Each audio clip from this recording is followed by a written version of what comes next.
여러분 안녕하세요. 지금부터 저와 함께 덕수궁 안에 있는 석조전 랜선 탐사를 떠나볼 건데요. 모두 준비되었나요? 덕수궁의 옛 이름은 경운궁으로 대한제국의 황궁이자 근대 국가를 향한 고종의 의지가 잘 반영되어 있는 궁궐입니다.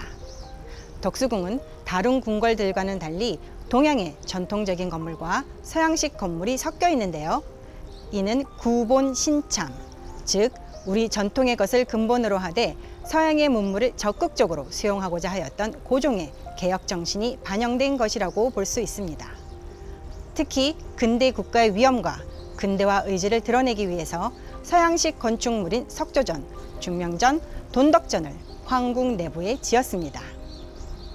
여기 보이는 건물이 바로 근대적 개혁을 위해 덕수궁에 지어진 서양식 건축물이자 서양식 정전인 석조전입니다. 석조전은 돌석자, 지을 조자를 써서 이름 그대로 돌로 지어진 건물이란 뜻입니다. 1897년 대한제국 선포 직후 공사 계획이 세워지고 1910년에 완성되었는데요.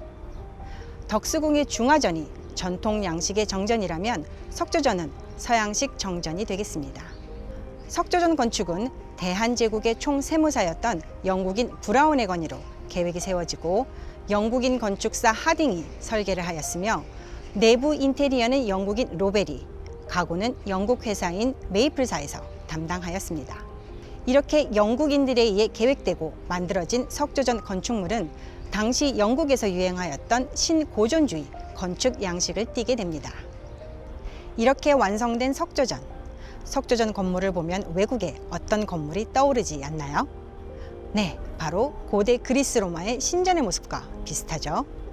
이는 석조전이 고대 그리스 로마의 고전적인 양식을 기본으로 엄격한 비례와 좌우 대칭을 특징으로 하는 신고전주의 건축 양식으로 만들어졌기 때문입니다.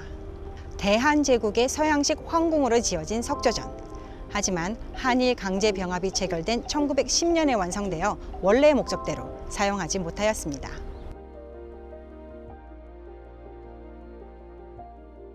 대신 1907년 일본으로 강제 유학을 떠났던 영친왕이 귀국할 때마다 임시 숙소로 사용하거나 연회와 접견을 위한 장소로 사용되곤 했었습니다. 지금은 대한제국의 황실 생활사를 엿볼 수 있는 전시 공간인 대한제국 역사관으로 재탄생하여 시민들에게 개방되고 있습니다. 석조전은 총 3개의 층으로 만들어진 2층 건물입니다. 외부 중앙 계단 아래에 있는 층은 G층으로 부엌이나 보일러실 등 주로 시종들이 사용하였던 공간입니다. 계단 바로 위에 있는 층인 1층은 접견실, 귀빈대기실, 대식당 등 주로 공적인 업무 공간이 자리하고 있었고 2층은 침실, 서재, 거실 등 황실의 사적인 생활 공간이 있었습니다. 이렇게 업무를 보는 편정과 생활 공간인 침전이 하나의 건물 안에 있는 석조전의 공간 구성은 전통 양식의 건축과는 다른 서양식 궁전의 특징입니다. 활동지 6페이지를 펼쳐볼까요? 석조전의 설계자는 누구며 석조전을 주로 사용하였던 황실 인물은 누구였을까요? 네, 석조전은 영국인 하딩이 설계를 하였고 석조전은 영친왕이 주로 사용하였다고 했었죠. 그럼 100년 전 군대 국가를 꿈꾸며 개혁을 추진하였던 대한제국의 황제를 폐연하러 석조전 안으로 들어가 볼까요?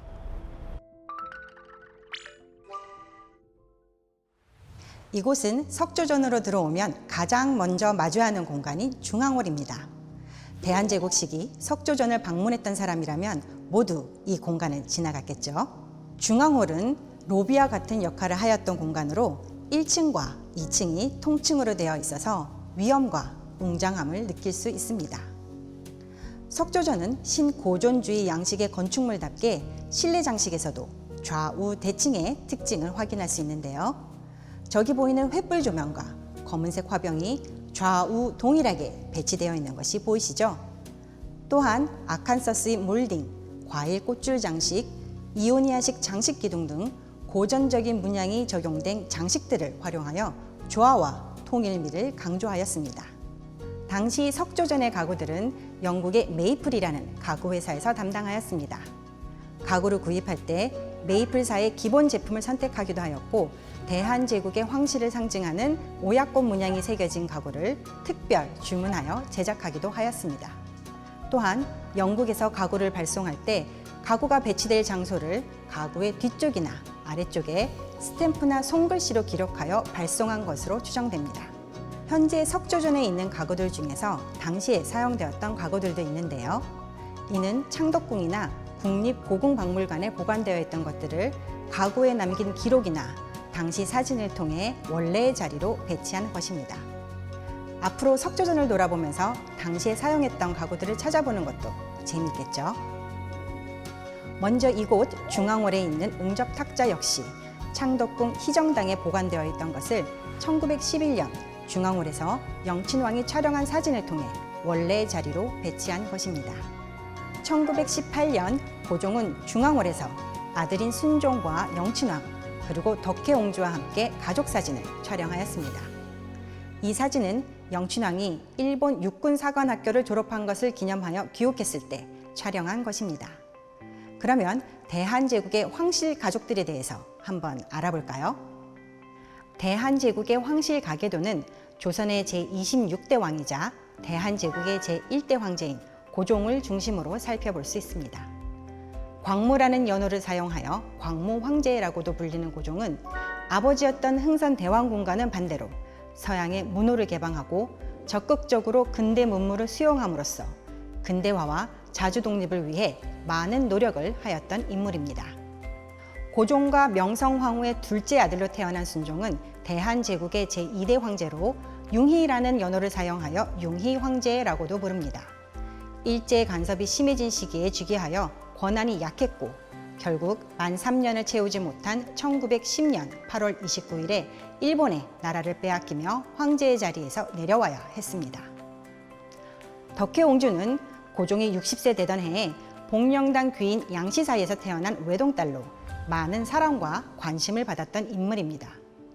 하지만 고종의 죽음 이후에는 일본으로의 강제 유학, 일본 대마도주 소다케 유키와의 정략 결혼, 그리고 지속적인 정신분열 증세로 인해 불운했던 생활을 하였습니다. 영친왕은 고종과 순원 황기비 사이에서 태어난 대한제국의 마지막 황태자입니다. 1907년 11살의 나이로 황태자로 책봉되었고 같은 해에 이토 히로부미를 후견인으로 하여 일본으로 강제 유학을 떠나게 됩니다.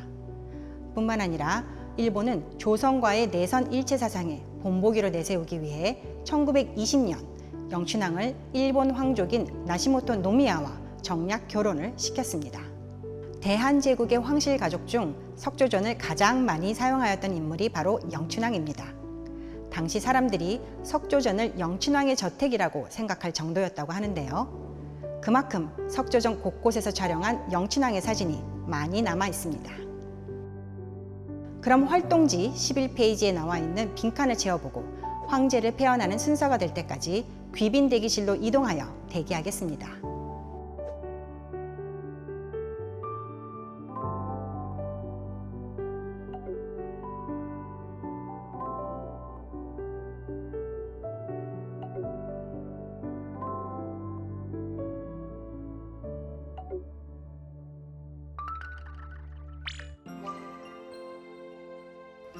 귀빈 대기실은 황제를 만나러 온 손님들이 자신들의 순서를 기다리며 대기하였던 공간입니다.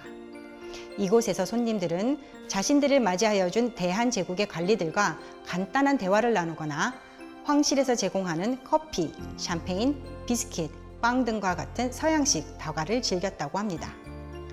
조선말 명성황후가 경복궁에서 생활하던 시절부터 커피, 샴페인, 포도주, 담배 등과 같은 서양식 기호식품이 귀빈들에게 제공되었는데요. 대한제국 시기에는 비스킷, 빵 등과 같은 메뉴가 더 고급화되고 다양화되었다고 합니다. 또한 어린 영친왕 역시 서양식 다과를 좋아하여 대기실에 자주 들렀다는 기록이 있습니다. 귀빈 대기실 중앙에 거울을 중심으로 촛대 모양의 조명과 문의 모양이 좌우 대칭으로 되어 있는데요. 이 역시 신고전주의 건축 양식의 특징이라고 볼 수 있습니다. 이는 1918년 귀빈 대기실에서 촬영한 사진에 나와 있는 벽면 상단 장식을 확인하여 재현한 것입니다. 자, 그럼 여기 귀빈 대기실에 있는 당시에 사용하였던 가구들을 찾아볼까요? 네, 저기 보이는 긴 의자와 장식장입니다. 이 가구들에는 메이플사가 영국에서 가구를 배송할 때 기록하였던 스탬프, 즉 귀빈 대기실을 뜻하는 리셉션 룸이라는 문구가 찍혀 있답니다. 자, 이제 우리 순서가 되었나 봐요. 그럼 황제 폐하를 폐하하러 접견실로 가볼까요?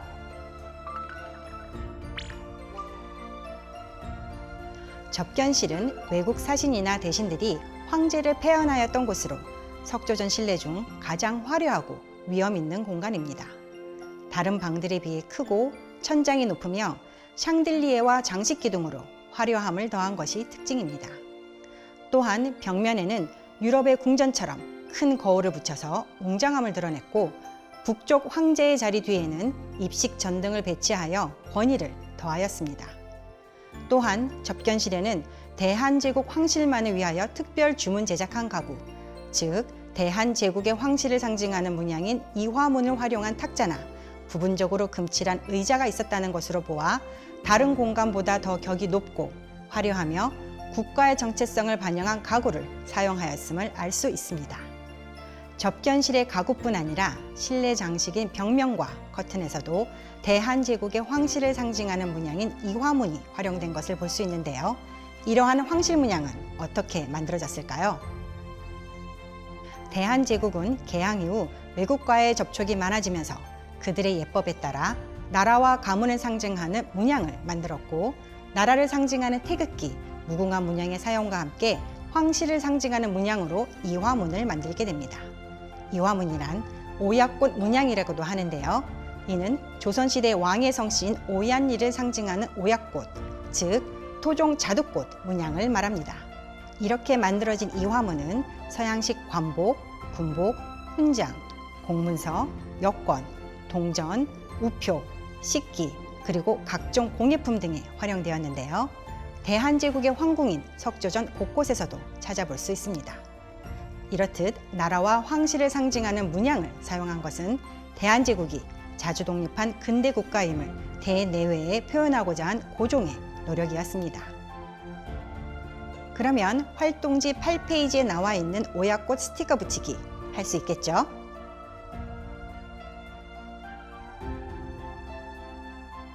(1897년) 대한제국을 선포한 고종은 황제국의 위상에 맞게 의례를 정비하고 이를 종합적으로 정리한 의례서를 간행하였습니다. 뿐만 아니라 근대적 서양식 의례를 적극적으로 도입하여 이를 전담하는 기관인 예식원을 신설하여 예식거행, 신서 및 국서, 외국 문서 등의 번역을 담당하게 하였습니다.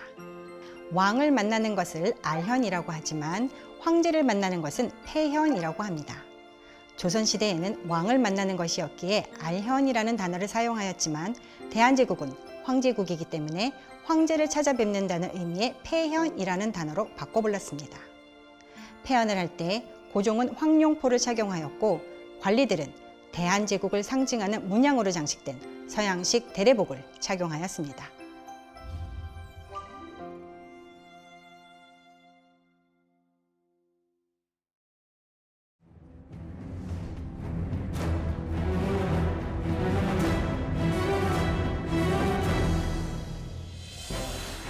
외국 공사가 외부 대신에게 폐현 요청을 하면 외부 대신이 국내부에게 요청 사실을 보고 국내부 대신이 황제에게 보고한다. 그리고 황제가 폐현 날짜를 지정해주면 국내부 대신과 외부 대신을 거쳐 외국 공사에게 날짜가 통보된다.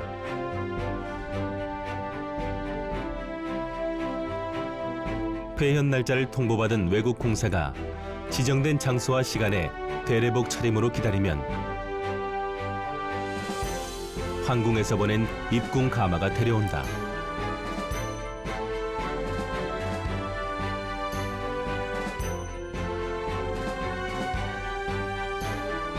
황궁에 도착한 공사는 폐현 대기소 아래에서 내린 다음 예식원장의 영접을 받는다.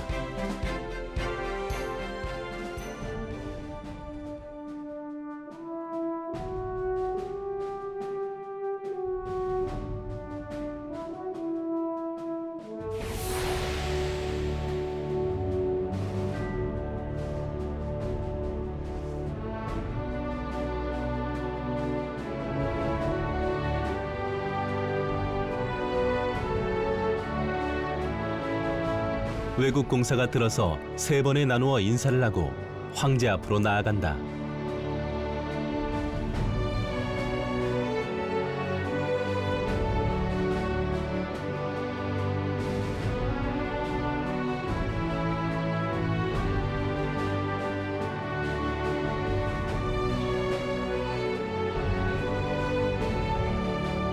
역관의 도움으로 황제와 간단한 대화를 나누고 들어온 순서와 동일하게 뒤로 걸어 나온다. 황제를 폐연한 외국인들은 뒤로 걸어 나오는 것을 가장 힘들어했다.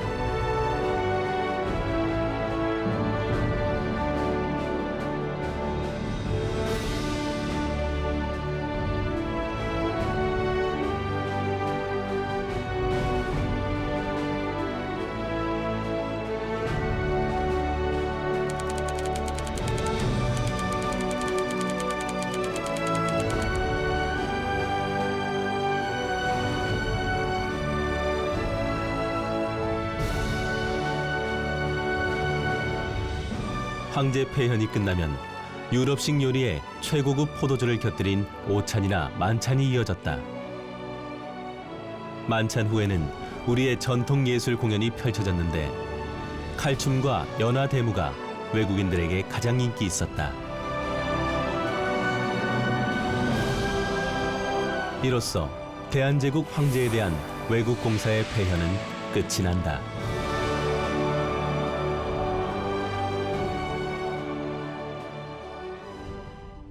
자, 황제와의 폐연이 끝났으니 황실에서 제공한 연회에 참석하러 가볼까요?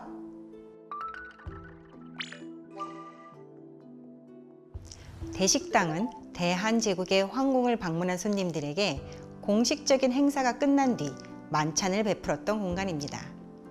대한제국식이 외국인이 참석한 연회에서는 스프, 육류와 생선을 곁들인 서양식 코스 요리와 함께 샴페인이나 포도주와 같은 다양한 음료가 그리고 후식으로는 아이스크림까지 제공되었다고 합니다.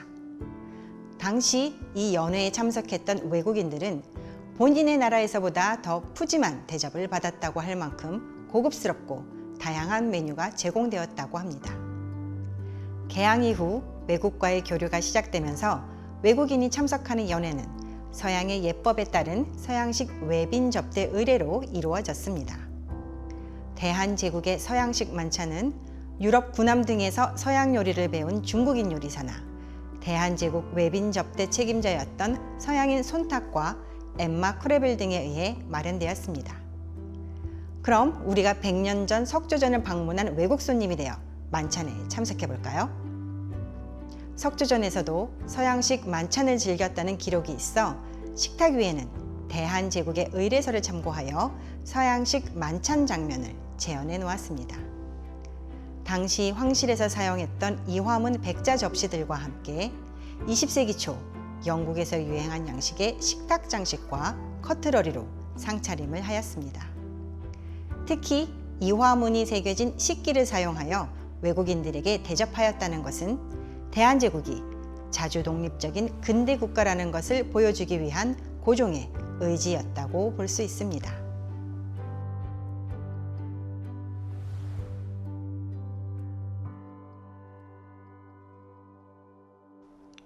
그럼 활동지 10페이지에 대한제국을 방문하였던 외국 손님들이 어떤 음식을 먹었는지 상상하며 한번 적어볼까요?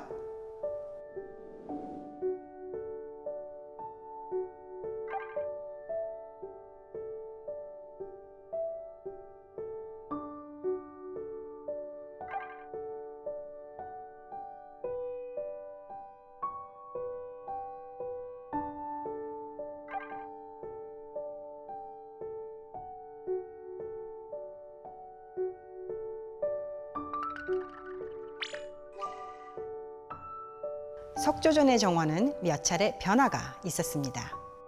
석조전이 완성되었던 1910년대에는 신고전주의 건축 양식과 최상의 조화를 이루는 바로크 양식의 정원으로 조성되었으나 당시 외국에서 들여왔던 나무들이 오래가지 못하고 모두 말라 죽었다고 합니다. 하지만 기하학적인 수목 배치가 특징인 바로크풍의 정원 형태는 고종이 승하하였던 1919년까지는 유지되었던 것으로 추정됩니다. 이후 1930년대에는 정원의 모습이 크게 바뀌게 되는데요. 특히 1933년에는 덕수궁이 공원화되면서 덕수궁에 있는 수많은 정각들이 헐리고 그 터에 나무와 잔디가 조성되면서 산책로가 정비되기까지 합니다. 이때 석조전 실내 공간은 미술관으로 바뀌었고 석조전 앞 정원의 모습도 네모난 연못 형태로 바뀌면서 중앙에 거북이 조각상이 들어서게 되었습니다. 이후 1938년에는 석조전 서쪽에 새롭게 미술관 전용 건물이 들어서는데요. 이때 석조전과 신축 미술관의 중앙에 정원을 설계하여 지금과 같은 모습이 완성되었다고 합니다. 이 과정에서 거북이 조각상 대신 청동 물개상이 배치되어 지금의 모습으로 남아있게 된 거죠. 전통 양식의 건축물과 서양식 건축물이 섞여 있는 덕수궁에는 두 개의 정전이 있습니다. 서양식 정전은 바로 석조전이고 전통 양식의 정전이 바로 왼쪽에 보이는 중화전입니다. 중화전 역시 황제국의 위상을 보여주는 건물로 황제를 상징하는 장식을 담아 그 위엄을 드러내고 있습니다. 한번 찾아볼까요? 중화전 천장과 월대 정면의 답도에 새겨진 용문양, 그리고 황금색으로 치장한 창호와 현판이 바로 그 상징입니다. 특히 봉황문이 새겨진 답도를 사용하는 경복궁이나 창덕궁 같은 조선시대 궁궐들과는 달리 황국인 덕수궁의 중화전에는 용문양이 새겨진 답도를 사용함으로써 황제의 궁이라는 위상을 표현하고 있습니다. 그럼 활동지 12페이지에 중화전에서 볼 수 있는 황제의 상징적 요소들 한번 찾아볼까요? 이제 황실의 사적인 생활 공간을 돌아보도록 하겠습니다. 쉿, 개인 공간으로 이동하는 것이니만큼 조용히 따라오세요. 석조전의 황제와 황후 침실은 고종과 당시 황후의 역할을 대신하였던 영춘왕의 생모 순헌 황기비의 침실로 계획되었습니다. 하지만 실제로는 당시 일본 유학 중이었던 영친왕과 영춘왕비가 귀국 시 임시 숙소로 사용하곤 했었죠. 침실은 지극히 개인적인 공간이기 때문에 당시 사진이 남아있지 않으나 가구에 기록되어 있는 스탬프와 가구를 납품했던 메이플사의 카탈로그를 참고하여 당시 모습을 재현해 놓았습니다. 황제 침실의 커튼과 침구 등은 황제를 상징하는 황금색으로, 황후 침실의 것은 붉은 계열의 자주색을 사용하여 만들었습니다. 당시 사용하였던 가구들 중 황제 침실의 옷장에는 엠퍼러스 베드룸이라는 스탬프가, 황후 침실의 옷장에는 엠프러시스 베드룸이라는 스탬프가 찍혀 있답니다. 황제와 황후의 침실 옆에는 황제 서재와 황후 거실이 좌우 대칭 구조로 나란히 구성되어 있고, 서재와 거실 앞에는 각각 황제와 황후의 욕실과 화장실이 배치되어 있습니다. 그럼 황제 서재로 들어가 보도록 할까요? 황제 서재는 황제가 책을 보거나 가까운 내빈들을 맞이하는 곳으로 전통적인 개념의 사랑방과 같은 공간입니다. 이곳에는 마호가니 원목의 테두리 장식을 한 간결미가 돋보이는 가구를 사용하였는데요. 당시 가구로는 2층 책장과 원탁, 게임 테이블, 회전 책장이 있습니다. 특히 2층 책장에는 황제 서재를 의미하는 엠퍼러스 라이브러리라는 스탬프가 찍혀 있습니다.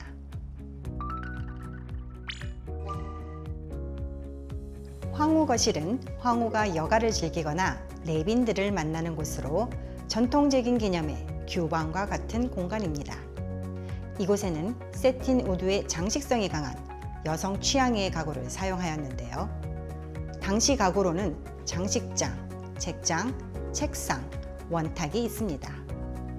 특히 원탁에는 황후 거실을 의미하는 엠프러시스 부두아르라는 스탬프가 찍혀 있습니다. 중앙의 탁자 위에는 20세기 초 영국식 커피잔 세트가 재현되어 있습니다. 대한제국 시기의 커피는 황실에서 손님들에게 제공되었던 대표적인 서양식 다과이기도 하였고 고종 역시 즐겨 마셨다는 기록이 있습니다. 당시에는 커피를 가비, 가베차, 그리고 서양에서 들어온 탕국이라는 의미로 양탕국이라고 불렀다고 합니다. 그럼 활동지 13페이지에 황제 서재와 황후 거실에 있는 가구를 찾아서 스티커를 붙여볼까요? 다음으로 활동지에 있는 석조전 가구 찾기를 풀어보면서 마치도록 하겠습니다. 석조전을 관람하면서 본 가구들의 위치를 생각하면서 해당 가구들의 방을 찾아주세요.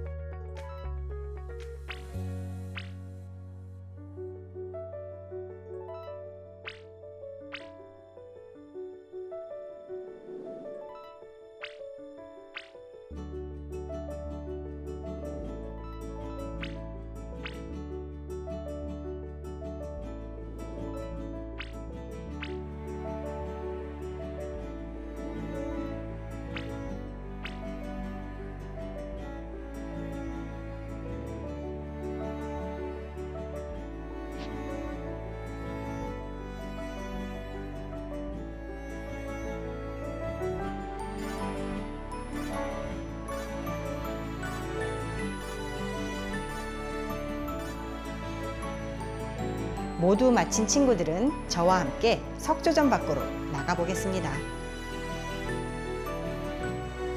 지금까지 100년 전 대한제국의 황궁이었던 석조전을 관람하였습니다. 석조전은 대한제국이 서구화를 통해 궁극적으로 이룩하고자 하였던 근대적 자주독립국가의 염원이 담긴 건물이라 할 수 있습니다. 비록 13년이라는 짧은 역사 속에서 자주적이고 독립된 근대화에는 실패하였으나 서구 제국주의 열광과 주변 국가들의 식민지 경쟁 속에서 나라를 지키기 위해 끊임없이 노력하였던 고종의 의지를 다시 한번 생각해 볼 수 있는 기회가 되었기를 바랍니다. 코로나가 종식되면 꼭 현장을 방문하여 관람해 보실 것을 추천드립니다. 감사합니다.